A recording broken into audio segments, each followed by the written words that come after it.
the discussion to a close. Impact to the African Continental Free Trade Area and Nigeria's Readiness report is received by President Muhammadu Buhari yesterday, and my guest is Warmate Idikio, Director General, Yenagoa Chamber of Commerce, Industry, Mines and Agriculture.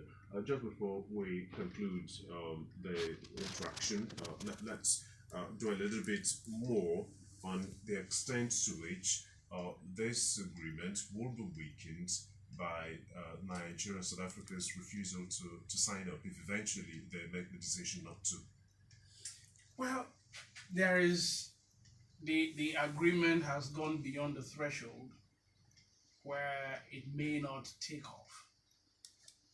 The required number of countries to sign in for the takeoff of the agreement has reached. Yes, I understand. And the agreement would definitely take off. Okay. Now, it may be weakened in the sense that the largest economies within the continent are not participating in the interim, but it will take off. Would it enhance Africa's capacity? Yes, it will.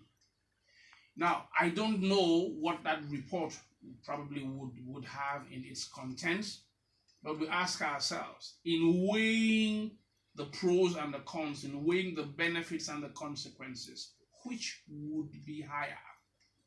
You see, Nigeria's manufacturing capacity, if we put our acts together, is huge. In the same way, we have huge consumption power. Now, in the interim, if we don't sign and other countries within Africa are perfecting their act, expanding their capacity, what would we be doing? When they are industrializing and perfecting their productive capacity, what would we be doing?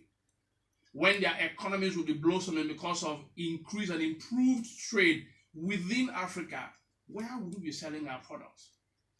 Would we be selling within the same African countries and in the same continental free trade area to which we are not signatories? It's a huge question.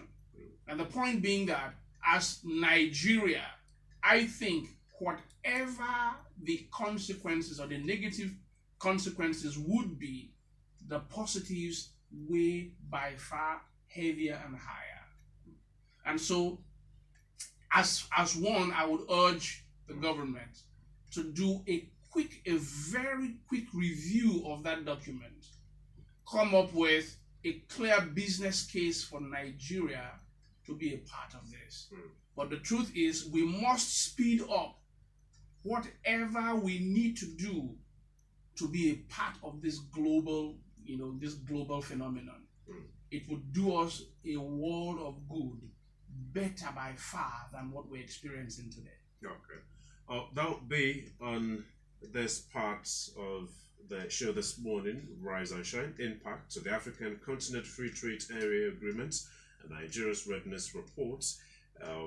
Warmate Idikio, Director General, Yenagoa Chamber of Commerce, Industry, Mines and Agriculture, gave in-depth analysis to it. The report is with President Muhammadu Buhari, and I understand it requires only 22 countries in the African continent to ratify it for it to come into effect, and already 44 countries have done that. And so, with or without Nigeria, with or without South Africa, this agreement will come into effect. But hopefully, we will make the right decision, like Idikio said, review that report, and then make the appropriate decision to be part of the agreement, and expect that we would make all the efforts to derive all the benefits we could derive from being part of the Continental Free Trade Area Agreement.